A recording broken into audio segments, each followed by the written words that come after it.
오늘은 교만이 어떤 죄인가, 어떤 죄인지 아는가라는 제목으로 하나님 말씀 전하겠습니다. 마귀는 정말 지혜롭다고 했죠.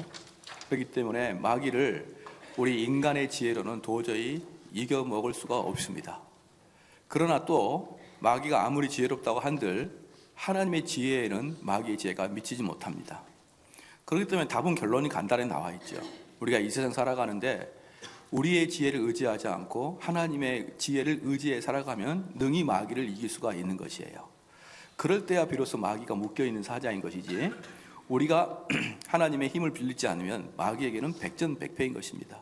왜 그렇습니까? 마귀는 수천 년을 살아왔으며 수억 명의 사람들을 상대해 왔기 때문에, 그리고 그들을 번번이 넘어뜨렸기 때문에 그들의 지혜와 그들의 노하우를 능히 따라갈 자가 이 세상에 누가 있겠느냐 이 말이에요. 그렇기 때문에 우리는 마귀를 우리의 인간의 힘으로는 도저히 이길 수가 없고, 하나님의 지혜를 빌려서만 우리는 이길 수가 있다는 기본 전제 조건을 여러분이 잘 아셔야 됩니다. 또 하나, 우리 개혁교회에 아주 중차대한 그 원리 중에 하나가 뭐냐면은, 우리 성도들이 이 땅에 살아갈 때, 신앙인들이 이 땅에 살아갈 때 우리가 하나님에 대해서 충분히 다 알 수 있다라는 게 우리의 전제 조건이에요. 즉 무슨 말이냐면은, 하나님을 우리가 그 넓으신 하나님의 뜻을 어떻게 알리, 우리 같은 피조물이 그 넓으신 창조주의 하나님을 어떻게 알까, 이렇게 생각할 수 있죠. 물론 하나님의 모든 것을 우리가 알 수는 없지만, 우리가 이 땅을 행복하게 살아가고 더 나아가서 이 땅을 졸업하고 천국 갈 수 있게 하는 길에 대해서는 충분히 알 수 있다는 거예요. 충분히. 그걸 우리가 충분히 알 수 있으니까 너희들이 변명하지 말고 하나님 말씀만 열심히 공부하게 되면 하나님께서 우리에게 당신을 드러내주고자 하는 모든 것은 우리가 배워서 알 수 있다는 것입니다. 문제는 뭐냐 그러면, 우리의 게으름과 우리의 그 불신 때문에 하나님을 공부를 못해서 우리가 번번이 넘어지는 것이지, 우리가 그것이 옳다고 생각하고 알기로 작정하고 덤비면은 누구든지 알 수 있게 오픈되어 있다 이 말입니다. 그래서 하나님을 알 수 있는 것도 누구에게나 오픈되어 있고, 더불어서 마귀도 자기의 작전을 다 오픈시켜 놨습니다. 다 오픈시켜 놨는데 사람들은 그 성경을, 마귀의 그 오픈과 또 하나님의 오픈된 것을 발견하지 못하고 그냥 성경만 읽으면 된다고 생각하는데요, 천만의 말씀입니다. 성경을 읽으면은 성경에서 마귀의 수법이 다 나오고, 그 다음에 우리 하나님의 대응도 다 나와 있는 거예요. 그래서 우리가 이 말씀만 제대로 알고 있다 그러면은 저 우는 사자와 같이 덤벼드는 마귀의 입에서 얼마든지 우리는 살아갈 수가 있고요, 우리는 하나님께 안전하게 보존받고 우리는 죽을 때까지 살아갈 수가 있다는 것을 우리는 믿으셔야 되는 거예요. 그러면 이 27절부터 31절까지가 뭐냐 그러면, 로마서 특별히 이제 19절부터 19절부터 26절까지 쭉 이제 구원에 대한 이야기가 나온 다음에 다시 한번 이것을 반복하고 확증하고 설명해내는 것이 27절부터 31절까지 말씀이에요. 그래서 그러면 또 복음은 또 어떤 것인지를 우리 오늘 좀 더 볼 수가 있어요. 특별히 21절에 보면요, 이제는 율법 외에 하나님의 한 의가 나타났으니, 이렇게 나와 있지 않습니까? 이 말씀이 뭐냐면, 율법 외에 하나님의 한 의가 나타났다 이 말입니다. 무슨 말이냐 그러면, 내가 인간 홍길동이가 어떤 의를 성취하는 게 아니라 그냥 의가 하나 딱 나타난 거예요. 하늘에 태양이 있듯이, 하늘에 달이 있듯이 그냥 있는 겁니다. 누가 주셨으니까? 하나님이 한 의를 나타나게 하셨으니까. 이제는 율법 외에 하나님의 한 의가 나타났으니 율법과 선지자들에게 증거를 받은 것이라 라고 하면서, 그러면 그 의를, 우리가 의를 성취하려고 하는 게 아니고 그 하나님께서 이미 마련해 주신 그 의를 내 것으로 받아들이는 것이 바로 구원인 거예요. 그럼 그것을 받아들일 때 그 도구가 뭐냐 그러면, 22절에 곧 예수 그리스도를 믿음으로 말미암아 모든 믿는 자에게 미치는 하나님의 의인이 차별이 없느니라. 그러면 어떻게 그 구원 복음을 간단하게 생각하면 뭐냐 그러면요, 우리들에게 하나님의 한 의를 주셨는데 그 의를 내 것으로 취하는 것이 바로 구원이에요. 여러분 이해가 되시죠? 그 취하는 것을 구원이라 그런다 그러면은, 그럼 그것을 취할 때 무엇을 도구로 취할 수 있느냐라고 할 때 믿음이라는 도구로 그 의의를 취한다는 것이죠. 그러니까 여기서도 다시 한번 말씀드리지만, 제가 몇 번에 걸쳐서 말씀드렸지만, 믿음이 우리를 구원하는 게 아니고 하나님의 의가 우리를 구원하는 것이고, 그 구원의 의가 믿음이라는 통로를 통해서 온다는 것을 여러분이 잘 아셔야 되는 것입니다.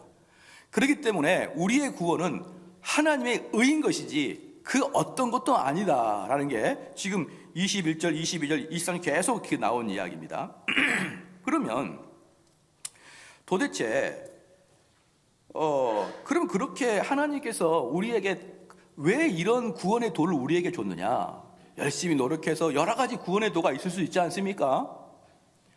그런데 하필이면 왜 이 구원의 도를 우리에게 줬느냐? 하나님께서 율법 외에 하나님의 한 의를 만들어 놓으시고, 그리고 그것은 오직 믿음이라는 통로를 통해서 나한테 오게 하시는 이 구원의 도, 십자가의 도, 이것을 왜 만드셨느냐라고 할 때 27절에 그런즉 자랑할 때가 어디 있느냐 말입니다. 하나님께서 오직 구원을 이루시고 그 구원을 믿음이라는 통로를 통해서 우리에게 주신 그 궁극적인 이유는 뭐냐 그러면 자랑하지 말라는 거예요. 자랑하지 말라. 다른 말로 교만하지 말라는 것입니다. 그래서 사랑하는 성도 여러분, 오늘의 제목이 교만이 어떤 죄인지 아냐 이 말입니다. 결론부터 말씀드리면요, 구원받은 자, 하나님의 의를 받아들이고 그 의를 받아들인 자는 절대로 교만할 수가 없는 거예요. 왜? 자기가 어떻게 구원받은지 아니까. 그렇기 때문에 교만한 자는 지옥까지 합니다. 우리 성도들한테 제가 말씀드리고 싶은 게 뭐냐면, 이 세상에서 최고로 강한 죄는 교만죄입니다. 그렇기 때문에 이렇게 생각하면 안 돼요. 야, 얘는 좀 교만해. 좀 그거 고치면 좋겠어. 이렇게 우리의 여러 인격과 여러 죄악성 속에 하나의 죄가 교만이 아니에요.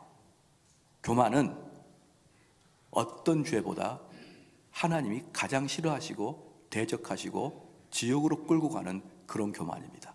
그래서 청교도들은 말할 때 교만은 어떤 것이냐, 지옥 불구덩에서 직접 올라오는 마귀의 무기라 그랬어요.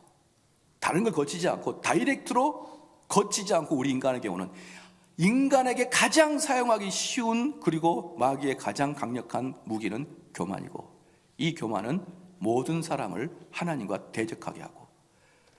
자, 그래서 이 교만이라는 이야기를 말할 때 이 C.S. 루이스가 아주 잘 표현한 게 있는데, 그것을 몇 가지를 제가 읽어드리면서 좀 설명을 해드릴게요. C.S. 루이스가 이렇게 얘기합니다. 세상에는 아무도 자유롭지 못한 한 가지 악이 있다. 모든 사람이 다 가지고 있는 악이 있다 이 말이에요. 아무도 여기에서 자유롭지 못하다. 그건 세상 사람 누구나 다른 사람 속에서 보면 역겨워하는 것이다. 무슨 말이냐면, 그 악이 하나 있는데 그 악이 내가 아닌 다른 사람 속에 있으면 그걸 볼 때마다 역겨워해요.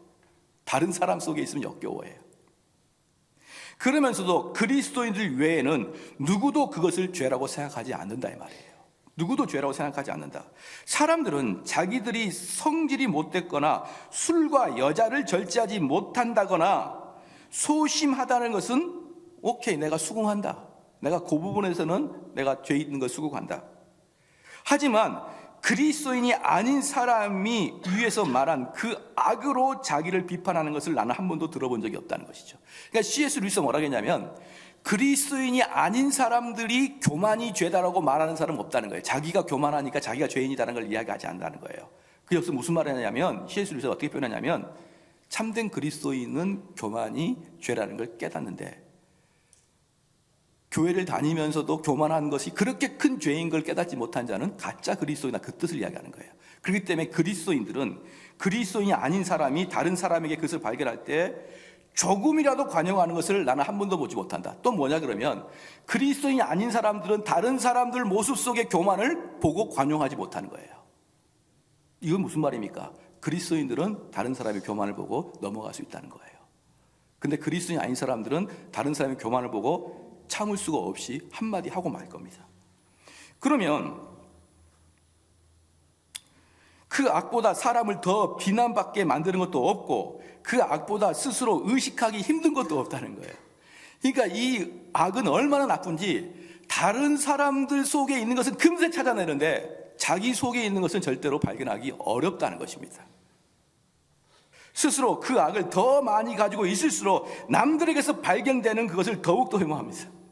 다른 사람의 교만을 더 혐오하는 사람들은 어떤 사람이냐? 내가 교만한 자인 거예요.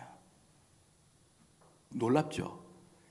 그래서 저는 이런 글을 쓰는 참 인문학자에 보면은 이분들이 진짜 천재 같아요. 어떻게 이렇게 잘 표현했는지. 마디마디마다 다 맞아요. 다. 그 다음에 그래서 스스로 그 악을 더 많이 가지고 있을수록 남들에게 발견되는 그것을 더 혐오한다. 내가 말한 그 악이란 바로 교만이다. 아주 자명한 일입니다. 우리가 왜 이 죄를 의식하지 못할까요? 사람들은 이 교만이라는 것이 그 본질이 무엇인지 잘 몰라서 그래요. 바로 C.S. 루이스가 또 그렇게 말합니다. 다른 악들은 가끔씩 경쟁적 성격을 띌 뿐이지만 교만은 성격 그 자체가 경쟁적이다. 교만은 그저 무엇을 소유하고 있는 것으로 만족하지 않고 그것을 다른 사람보다 더 많이 가져야만 만족하는 게 교만인 것이에요. 흔히 사람들은 부자이고 학벌이 좋고 잘생겨서 교만하다고 말하지만 사실은 그게 아니고 남보다 더 부유하고 남보다 더 학벌이 좋고 남보다 더 잘생겨서 교만하다는 거예요. 그러니까 단지 잘생겨서 단지 학벌이 좋아서 단지 부자여서 교만한 게 아니라 더 비교급이 들어가는 거예요. 내가 조금만 더 잘 살고 조금만 더 잘생겼으면은 어떤 상황에서든지 교만하고 또 조금만 더 못 살면은 열등감에 빠지는 것입니다. 그래서 열등감과 교만은 똑같은 동전의 양면인 것이에요. 왜? 둘 다 비교급이니까. 자, 그래서 즉 교만하게 만든 것은 끝없는 비교의식이다. 즉 남보다 우월해질 때의 쾌감이 교만의 본질이다. 그리스도인들은 그렇지 않습니다.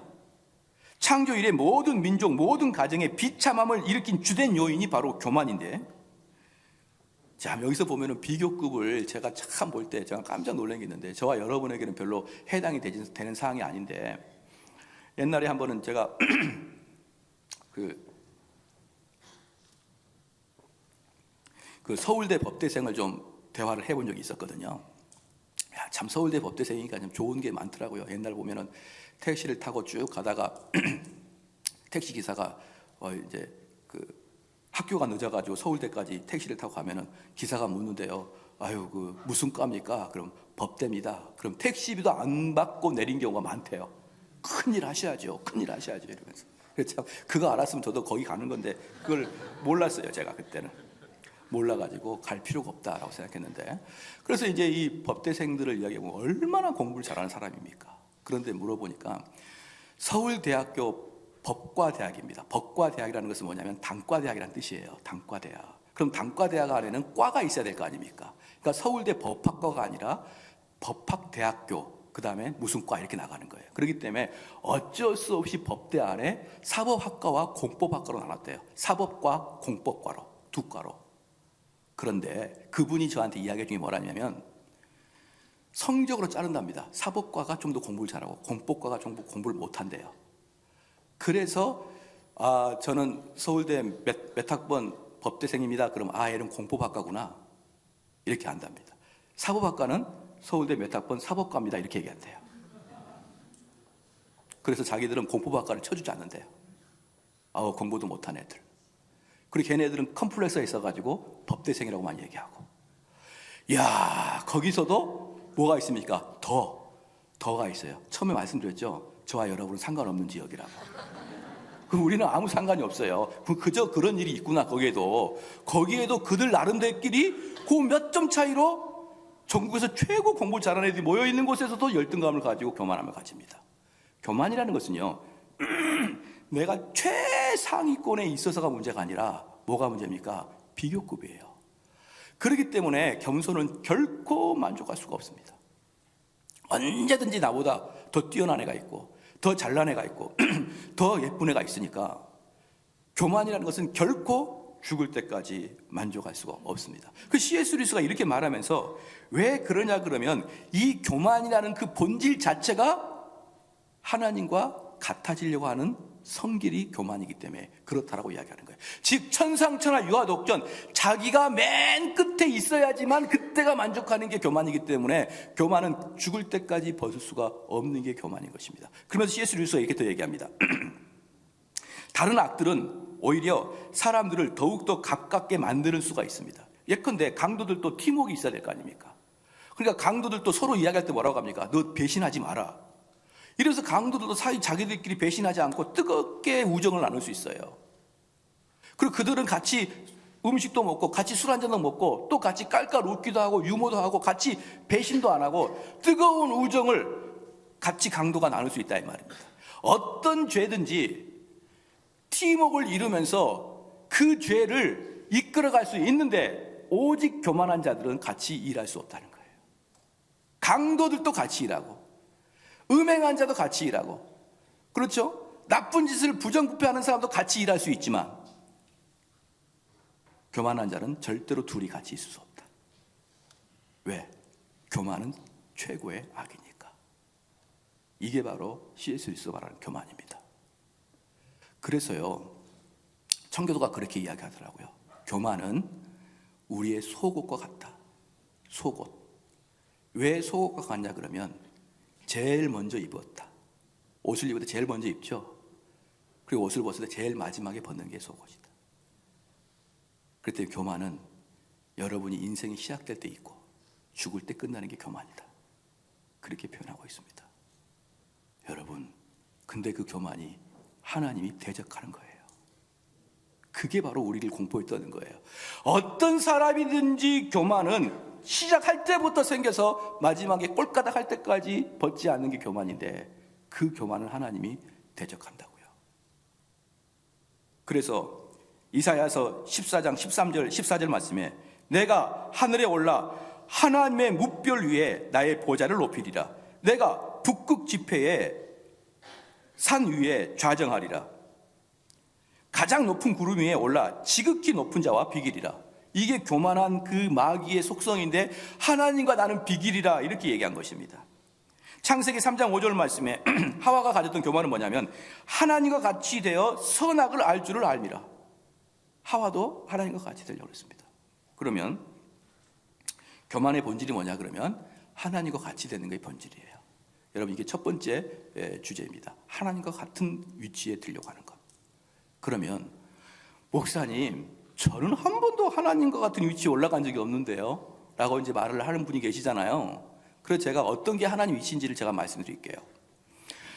하와와 아담이 선악과를 먹었을 때 우리 하나님께서 그들을 그 에덴 동산에서 쫓아냈습니다. 쫓아낼 때 하나님이 뭐라고 쫓아내냐 그러면 저들이 선악을 알기에 우리와 같이 될 거라고 했어요. 지금 무슨 말입니까? 무엇이 옳고 무엇이 그른지를 자기 스스로 판단한다는 거예요.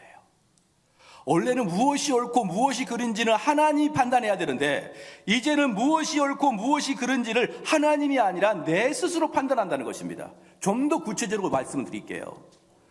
우리 성도들이 일상생활을 살아갈 때 무엇을 선택할 것인가에 대해서 선택의 기준이 나예요.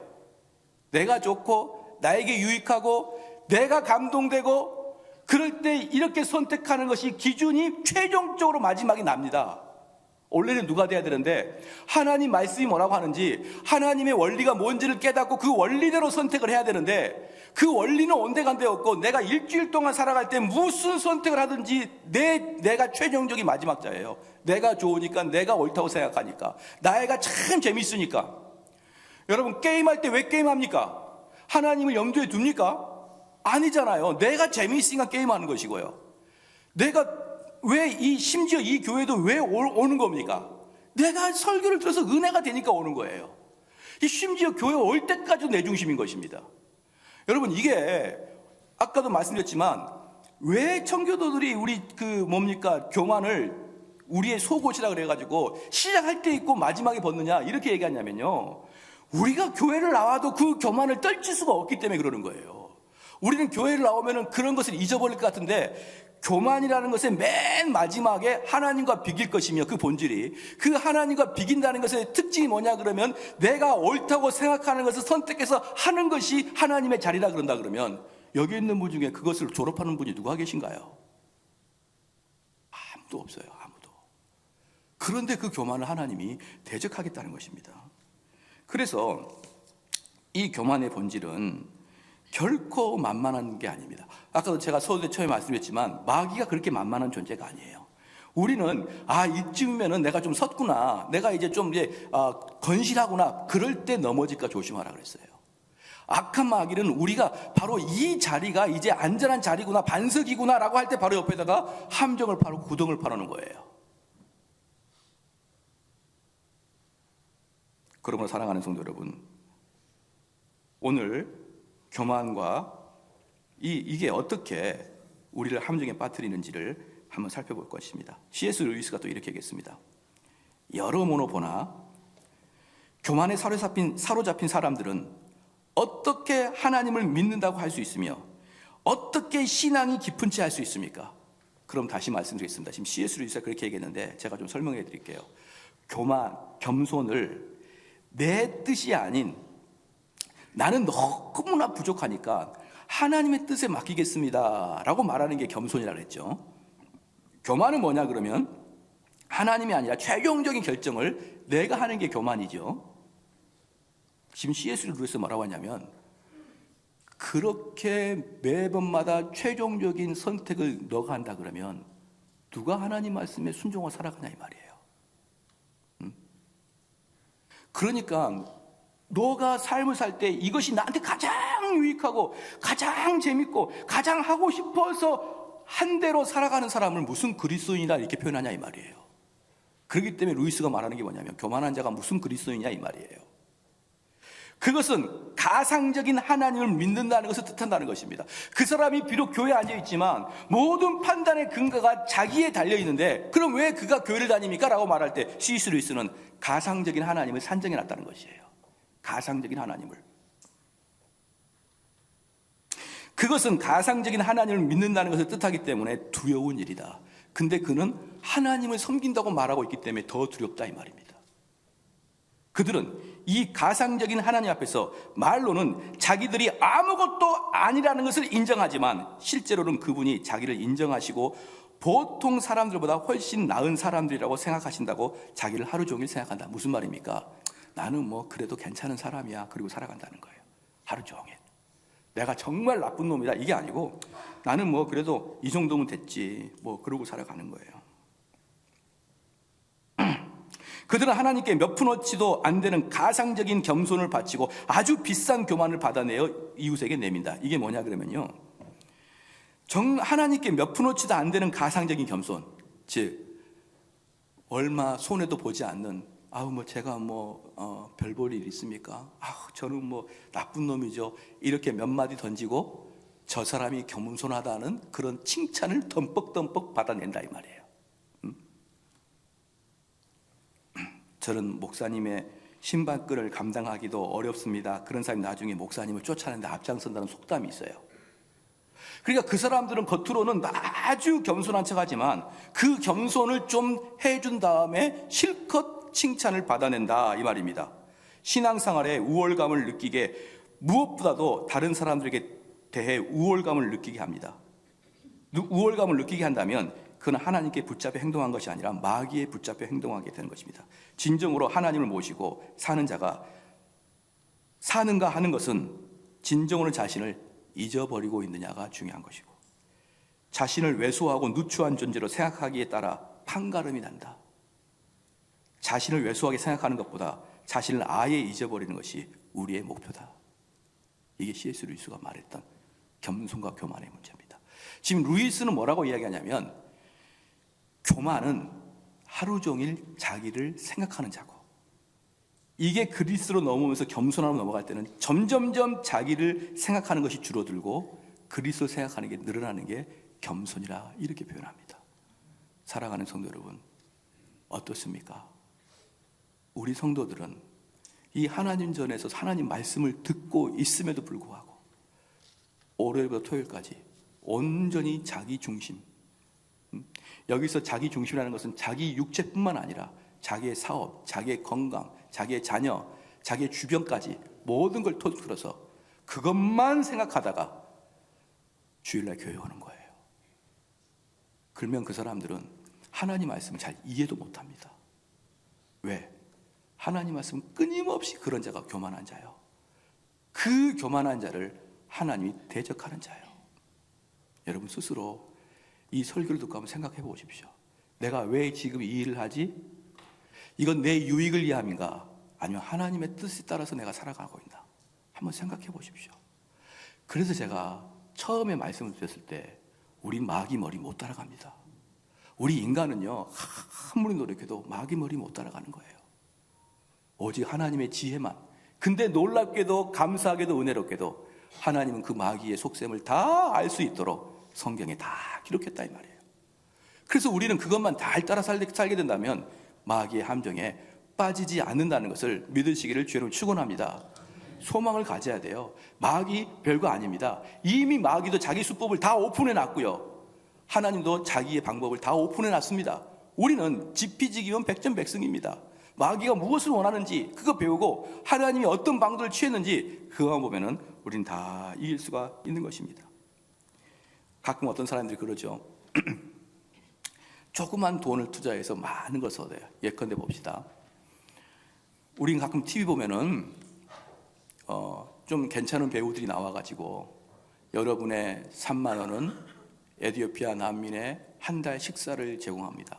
그러면서 빼짝 마르고 눈 큰 에티오피아 난민 한 명 이렇게 엎어놓고 파리를 들끓게 한 다음에 여러분 사진을 보여주면서 그 영화 배우가 여러분의 3만 원은 뭐 이렇게 이야기하면은 3만 원 이렇게 해가지고 딱 돈을 내요. 돈을 내면서 그 속에 나는 그래도 참 괜찮은 사람인가 보다 라고 돈을 냅니다.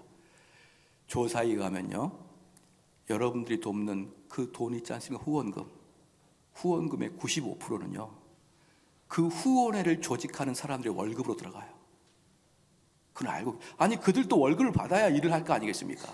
그렇기 때문에 여러분이 만 원을 내면은 9,500원은 그 조직이 돌아가는 월급과 사무실 이용으로 들어가고 5%만 에티오피아 난민한테 갑니다. 그 5%도 에티오피아 난민 가면 또 거기서 의사가 또 가져가고 에티오피아 난민이 가져갈 것은 얼마인지 전혀 안 나와요. 더욱더 재밌는 게 뭐냐면 그런 구호단체의 60% 이상이 돈을 걷어가지고 현지에다가 주는 돈이 영원입니다. 영원. 왜? 자기 사무실 운영하기도 부족해가지고 영원이에요. 그래서 우리는 내 마음을 돈 3만 원 들여가지고 내가 좀 뭔가 좀 뭐라 그럴까요? 내가 좀 착한 것 같고 내가 그래도 좀 일반 사람보단 좀 더 도덕적인 것 같고 그런 마음에 들이지만 사실은 그렇게 하면서 내 교만이 될 때, 그리고 또 두 번째, 그나마 내가 보낸 돈들이 거의 대부분 그쪽까지 가지 않는다는 것을 여러분 알고 계셨습니까? 이게 인생의 부지함이고 인생의 참 바보 같은 거예요, 우리가. 그러면 이제 우리가 이 자랑을 할 때 악한 마귀가 우리에게 어떻게 역사를 하느냐, 기독교인들에게 이제 제가 말씀했습니다. 첫 번째, 도덕적인 사람들에게 그렇게 악한 마귀는 그들을 좋아합니다. 이 도덕적이고 선을 추구하는 사람들에 대해서는 제가 누차 말씀을 드렸더니 간단하게만 더 설명을 하게 된다 그러면, 이 도덕적인 사람들은 어떤 뜻이냐, 자기가 이렇게 하는 것이 옳다고 느껴요. 그렇죠? 이게 도덕적인 사람의 특징입니다. 이게 옳다고 느끼고 이게 선하다고 느낀 것입니다. 그러면 나는 옳다고 느끼고 선하다고 느낀 것을 내가 그 행동을 하는 것이에요. 그럼 내가 그 행동을 하는 순간에 나는 참 선하다고 느끼는 것이지요. 나는 참 옳은 사람이라고 느끼는 것입니다. 그의 반면에 신속하게 어떤 마음이 드냐 그러면, 내가 옳다라고 느끼는 것을 하지 않은 사람을 금방 나쁜 사람이라고 정죄합니다. 이게 도덕적인 자의 아주 문제예요. 도덕적인 사람들은 자기들이 작은 선을 베풀면서 자기들이 다른 사람을 도우면서 내가 이렇게 하는 걸 보니까 나는 착한 사람이야 라고 교만해지고, 플러스 교만해지자마자 그것을 하지 않는 사람을 나쁜 사람이라고 여러분 정죄합니다. 이게 바로 도덕적인 사람들의 가장 큰 문제인 것이에요. 그래서 도덕적인 사람들이 옆에 있으면 우리가 그렇게 그 사람 때문에 힘들어요. 도덕적인 사람들이 옆에 있으면 그 사람이 나를 쳐다보는 것만으로도 정죄의식을 느낍니다. 그게 바로 도덕적인 사람들이 우리 가운데 있을 때 불편함이에요. 어떤 분은 그럽니다. 새벽기도 열심히 나오는 분들이 계셔요. 물론 우리 교회에서 새벽기도 더 나와야 됩니다. 너무 부족하죠. 그런데 문제는 뭐냐면 새벽기도 나오신 분들의 문제가 뭐냐? 우리는 이제 그런 분이 별로 없어요. 왜? 새벽기도 자체가 몇 명 안 나오니까. 새벽기도 나온 분들의 문제가 뭐냐 그러면은 눈을 보면서 권사라는 분이 새벽기도도 안 나와, 그런 눈빛을 쏘는 거예요. 입으로는 아무 말도 안 하는데 권사가 새벽기도도 안 나와? 이 눈빛을 쏘는 것 자체로 뭡니까? 이미 그 사람 마음은 정죄하고 있고 교만하고 있는 거예요. 그러니까 이게 재밌는 게 뭐냐면 나는 나름대로 새벽기도를 열심히 했는데 열심히 하는 그가 바로 교만이 돼버리는 거예요. 그래서 마귀가 지혜롭다는 겁니다. 나는 참 열심히 했는데. 이게 너무너무 무서운 거예요.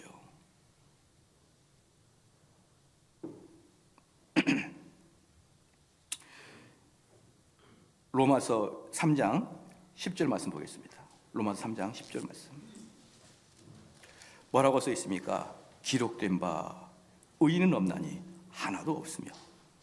12절에 보십시오. 다 치우쳐 한 가지로, 그 다 치우쳐 그 다자에다가 동그라미 쳐보십시오. 어느 누구도 예외 없이, 어느 누구도 예외 없이라는 거예요. 다 치우쳐 한 가지로 무익하게 되고 선을 행하는 자가 없나니 하나도 없다고 성경에 나와 있는데 내가 조금의 선을 행하고 선을 행치 않는 자를 정죄하며 그 정죄하는 마음으로 뭡니까? 나는 괜찮은 자라고 생각하고 있기 때문에 사실은 도덕적인 사람이 바리새인이다 이렇게 표현하는 거예요. 바리새인이다. 그러면 제가 이렇게 설교를 하니까 이런 컴플레인이 들어와요. 이런 거 무슨 컴플레인이냐면 목사님 선한 행위를 못 하겠어요. 이제 선한 행위만 하면 목사님이 꼭 바리새인으로 볼 것 같아가지고 선한 행위를 못 하겠어요. 그렇게 이야기하는데요.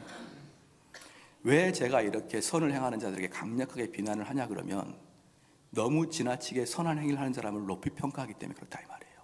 지나치게.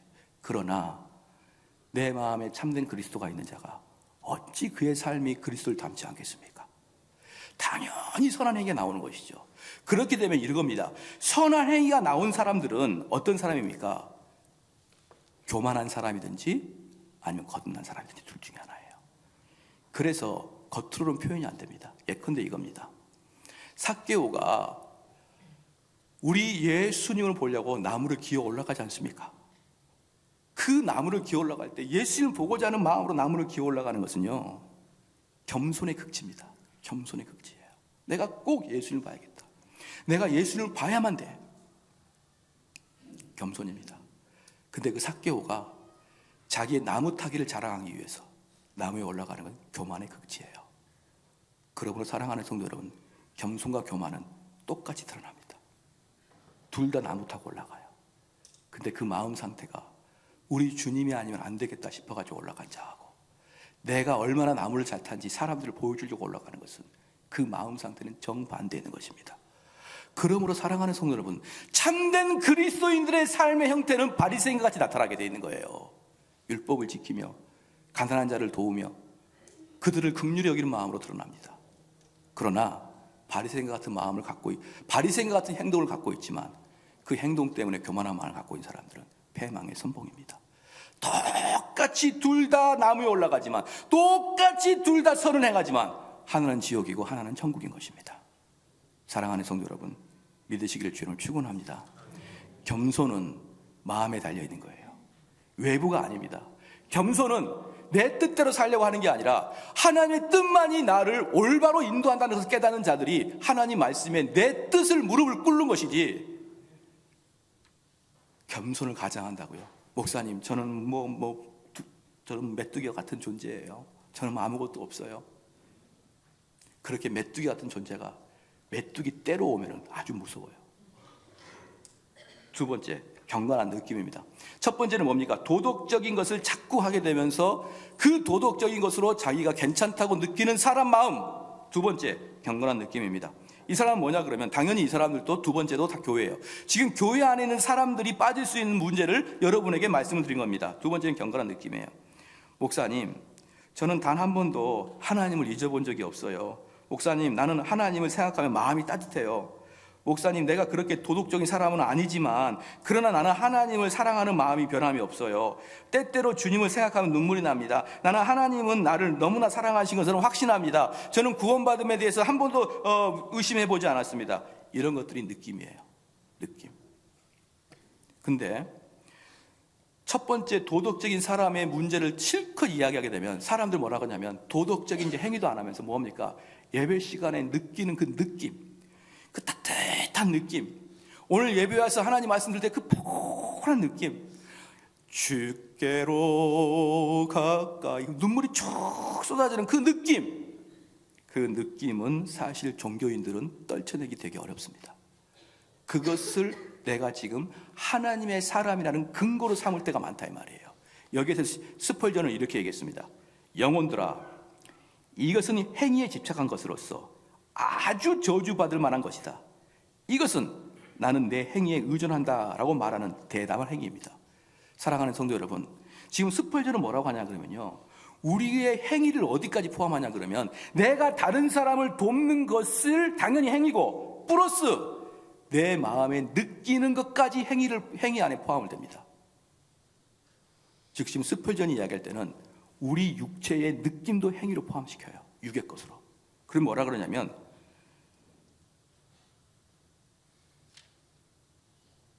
대담한 행위 의존보다 훨씬 더 사람을 미혹해 왔기 때문이다. 만약 여러분의 느낌을 의지한다면 행위를 의지할 때와 다름없이 분명히 망할 것이다. 회개는 은혜로 말미암는 복된 행위이며 성령께 힘입어 죄를 깨닫는 것은 거룩한 특권이다. 하지만 이런 행위들로 구원을 얻을 수 있는 것이 아니다. 그것은 하나님의 모든 말씀을 정면으로 반대한 것으로서 구원은 하나님의 값없는 은혜에서만 오기 때문입니다. 사랑하는 성도 여러분, 구원은요 뭐냐 그러면 우리 하나님이 또 다른 의를 만들었단 말이에요. 또 다른 의를 만들었고 그것을 내 것으로 아멘으로 받아들이는 것이 구원인 것이지, 내 행위의 선함과 아니면 내 감정의 따뜻함과 이런 걸로 내가 구원을 받음에 대한 확신을 가질 때는 너 행위 구원과 똑같다는 거예요. 목사님, 내 마음에 어떤 특별한 감정이 없어요. 내 마음에 그 특별한 감정을 느끼게 해주세요. 그것도 행위 구원이라 이 말입니다. 그것도 내 감정, 왜?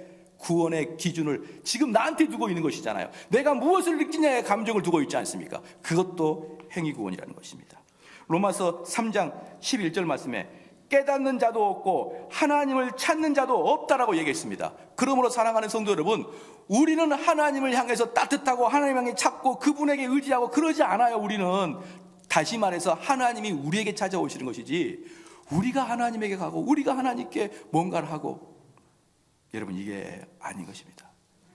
이게 우리 성도들이 소화 넘어가기 쉬운 두 번째예요. 첫 번째는 도덕적인 선, 교회 다니면서 착한 일 하게 되면 아 내가 바로 구원받은 자구나. 두 번째 뭡니까? 예배드리면서 따뜻한 감정이 생기고 내가 교회 오면은 그동안에 혼자 뺐던 머리가 차분해지고 이런 것들이 내가 구원받은 자가 아닌가로 느낀 것은 두 번째입니다. 세 번째는 뭐냐? 지식입니다. 지식. 이들은 여러 가지 신조, 신앙 고백서 열심히 공부합니다. 삼위일체 교리 잘 알고 있습니다. 구속이 뭔지, 화목이 뭔지, 칭의가 뭔지, 믿음이 뭔지 잘 압니다. 그런데 이들이 하나가 없어요. 뭐가 없냐? 로마서 봅시다. 로마서 3장 17절 말씀, 18절 말씀 같이 한번 읽을게요. 시작. 저희 눈앞에 하나님을 두려워함이 없느니라 한 것 같으니라. 이들은 하나님을 두려워하는 게 없어요. 잘 알아요. 잘 아는데 그들은 하나님을 두려워함이 없는 겁니다.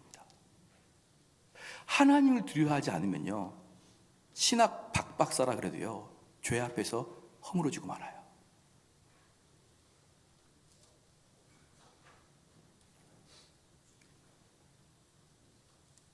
11절 말씀도 마찬가지죠. 깨닫는 자도 없고 하나님을 찾는 자도 없고. 그래서 우리는 신학을 좀 안다고 해서, 교리를 좀 안다고 해서 내가 뭔가 깊이 깨달은 자이냐, 내가 든든하게 서 있느냐 그렇게 생각할 수 있지만 문제는 뭡니까? 내가 하나님을 두려워하고 경외하는 마음이 없는 거예요. 여기까지 세 가지가 중요한 것입니다. 마지막 네 가지는 모든 사람들이 완전한 함정에 빠지는 거예요. 이 네 가지가 바로 믿음인 겁니다. 믿음.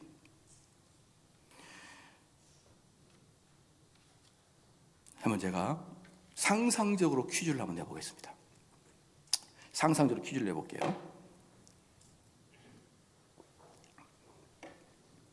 내가 만약에 천국에 가 있는데 이제 이 땅에 있는 사람이 저를 방문했어요. 방문해가지고 아이고야 정대원 목사님 어떻게 이렇게 천국에 오실 수가 있습니까? 라고 할 때 어떻게 당신은 천국에 왔고 쟤네들은 어떻게 지옥에 갔습니까? 이렇게 묻는다고 칩시다. 인터뷰를 온 거예요. 제가 했던 말이 뭐냐 그러면 나는 하나님을 믿었고 저들은 하나님을 믿지 않았습니다. 무엇이 우리를 구원시켰습니까? 믿음이 구원시켰습니다. 보십시오. 믿음이 우리를 구원시키는 게 아니라고요. 우리를 구원시킨 것은 하나님의 의란 말입니다.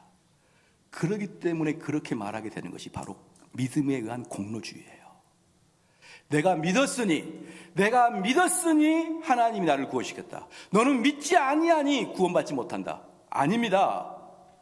나는 하나님이 나를 긍휼히 여겨서 나를 선택해 주셨으니 내가 구원받은 것이고, 하나님이 무엇인지는 모르겠지만 너를 유기했기 때문에 너는 지옥 간 거예요. 하나님의 의가 나를 구원받게 하는 것이고 하나님의 의가 나를 선택하는 것이지, 내가 믿었으니, 내가 믿음이 좋으니, 내가 강력한 믿음이 있으니 하나님이 나를 선택했다. 천만의 말씀입니다. 그런데 거의 대부분의 성도들은 여기에 푹 빠져버립니다. 그래서 나중에 믿음이 의가 되는 거예요. 그래서 믿어야 된다, 믿어야 된다, 큰 믿음, 강한 믿음, 튼튼한 믿음, 그렇게 말하지만 사랑하는 성도 여러분, 믿음이라는 것은 겨자씨만 있어도 됩니다. 겨자씨만한 믿음이 있어도 이 산을 들어 저쪽으로 옮길 수가 있어요. 그렇기 때문에 믿음의 크고 작음, 믿음의 든든하고 연약함이 아니라 믿느냐가 중요한 것이고, 그 믿음은 내가 믿어주는 게 아니라 하나님이 선물로 주시는 거예요. 그래서 로이드 존스 목사는 이 믿음에 대해서 이렇게 정확하게 말을 했습니다. 뭐라냐면 믿음은 구원의 도구일 뿐이라는 거예요. 누차 설명을 했지만 믿음은 수도꼭지에 불과합니다. 수돗물은 하나님의 의고 수도꼭지는 믿음인 것입니다. 믿음은 구원의 도구일 뿐이다. 성경 어디에도 믿음 때문에 의롭다함을 받았다는 구절을 찾아볼 수 없다. 성경 어디에도 믿음에 힘입어 의롭다함을 얻었다는 구절을 찾아볼 수 없다. 성경은 우리가 믿음으로 말미암아라는 거예요. 믿음이 구원을 이룬다는 게 아니라 믿음으로 말미암아, 즉 믿음을 도구로 삼아, 믿음으로 말미암아, 또는 믿음을 통해서 의롭다함을 받는다고 말하는 것이지, 믿음이 너를 의롭다라고 말하는 게 아니라는 것입니다. 믿음은 그리스도 안에 있는 하나님의 의가 우리에게 전달되는 도구나 통로에 지나지 않습니다. 믿음이 우리를 구원하는 것이 아니라 우리를 구원하는 건 예수 그리스도의 의와 그분은 온전한 사역이 우리를 구원한다는 것이에요. 예수 그리스도의 의와 그리고 그분의 온전한 사역, 이 땅에서 그 3년 동안 공생했을 때 그 이뤘던 그 사역이 우리를 구원을 이루는 것입니다. 우리를 구원하는 건 갈보리 십자가에서 그리스도께서 죽으신 일이고, 우리를 구원하신 건 그분의 온전한 생애이고, 우리를 구원하는 건 그분이 우리를 대신해서 하나님 앞에 나가 계시기 때문에 우리는 구원을 받는 것이다. 바로 이것이 우리를 구원하는 의입니다. 믿음은 그분의 의를 우리 것으로 만드는 통로이자 도구이고, 그 의는 전적으로 그리스도의 것입니다. 내 믿음은 내 의가 아닙니다. 믿음은 우리를 주 예수 그리스도와 그분의 의에 연결시키는 것일 뿐입니다. 자, 이게 무슨 뜻이냐 그러면요, 그래서 이 말씀은 간단합니다. 믿으십시오 얘기하는 게 아니라 쭉 우리 주님의 사역을 이야기하면 자연적으로 믿어지는 거예요. 아, 그렇구나. 믿음을 강조하는 게 아니라 우리 주님을 강조하는 겁니다. 만약에 제가 여기서 여러분에게 차를 파는 이제 세일즈맨이에요. 그럼 이 차를 쭉 가져와가지고 이 차는 뭡니까? 뭐가 좋고 엔진이 뭐고 쭉 설명해줘요. 가격은 이거 5천만 원 받아야 되는데 특별히 주일날이기 때문에 3,500으로 하고 가면 여러분 어땠습니까? 마지막에 딱 가면은 믿어져 버려요. 이게 믿어져. 아, 내가 그걸 사고 싶다 믿어지는 거예요. 근데 제가 세일즈맨인데 와가지고 이 차는 좋아요, 믿으세요. 큰 믿음, 작은 믿음 필요 없으면 믿으세요. 확고한 믿음 믿으세요. 이거 가지고 있으면 천국 가요, 믿으세요. 그러면 여러분 믿어집니까? 안 믿어져요. 오히려 어떤 게 믿음이냐면 이것의 설명만 쭉 해주면은 믿음은 자연 발생적으로 생기게 되어 있는 것입니다. 그래서 우리 할머니들 어때요? 우리 그 젊은 사람들이 데리고 가가지고 오시면은 뭡니까? 그 휴지 두루마리를 줄게요. 그래가지고 어디 지하실로 가잖아요. 다 가가지고 젊은이들이 할머니 막 사랑해요 막 이러면 할머니들이 사랑의 하트를 한 번도 못 받다가 받으면 막 환장을 해요. 그 다음에 이걸 먹으면 루마티드 관절염 다 좋으면 할머니들도 전부 다 믿어버려요. 그게 바로 믿음입니다. 그게 믿음은요, 이거 좋은 걸 믿으세요, 이거 먹으면 다 나와 믿으세요, 이게 아니라 무슨 효능인지 쫙 설명해 주는 것이에요. 그러면 자연적으로 믿어지는 것입니다.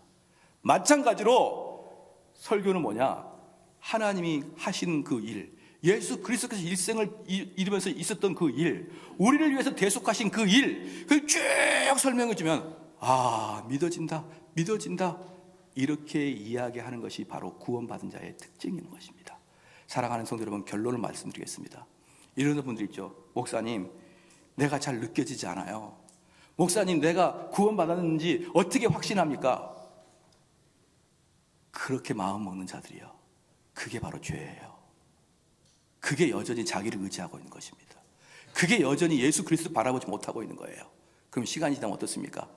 나는 점점 잊어버리고, 그래서 나중에 C.S. 루이스가 이런 말을 했는데 참 좋은 말이 있어가지고 마지막으로 그 말씀을 전달하고 마치겠습니다.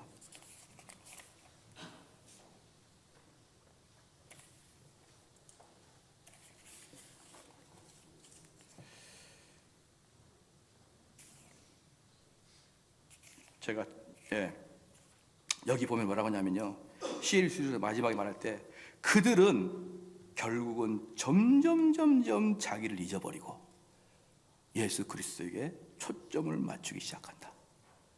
그의 마지막은 온전히 주님만 생각하게 된다. 그게 겸손한 자의 모습이다 라고 이야기합니다. 이게 정확하게 청교도가 말하는 너 자아를 부인하고 우리 주님을 바라보라는 거예요. 우리 주님만 바라보고 하루 종일 주님 묵상하고, 그렇게 해도 시간이 부족하는데 또 나를 쳐다보는 거야. 나 이렇게 더러운데, 나 이렇게 느껴지지 않는데, 또다시 복음자가 전포자가 말합니다. 그렇게 하지 마라. 주님 바라봐라. 주님이 하신 일을 생각해라. 주님이 하신 그 일을 성경에서 묵상하라. 그렇게 해가지고 그렇게 우리의 믿음이 들어오시길 주로 축원합니다. 이번 주에는 제가 그래서 우리의 구원을 막는 가장 큰 병인 교만에 대해서 말씀을 드렸습니다. 제가 다음 주에는 그러면 그 교만을 이기고 어떻게 하여야 우리가 구원의 길로 들어갈 것인지는 다음 주에 제가 설명을 해드리겠습니다. 오늘의 결과는 그거예요. 교만은 그저 여러 죄 중에 하나가 아니라 여러분, 지옥 특급 열차가 교만입니다. 지옥 특급 열차. 구원을 이루신 하나님의 그 의를 우리에게 주신 그 궁극적인 목적이 자랑치 못하게 하며 교만하게 하지 못하게 해서 그 구원의 도를 줬는데, 그 구원의 도가 나중에 내가 교만하게 된다고요. 여러분, 이것은 복음을 완전히 왜곡한 사단의 일이라는 것을 믿으시길 주로 축원합니다. 우리가 말씀을 생각하면서 잠깐만 기도하시길 원합니다. 우리 기도할 때 이 교만이라는 게 이렇게 큰 죄구나, 교만은 우리가 천국 가는데 넘어지는 아주 핵심이구나. 하나님 아버지 앞에서 겸손하게 하여 주시옵소서. 다시 한번 기도하시기 원합니다.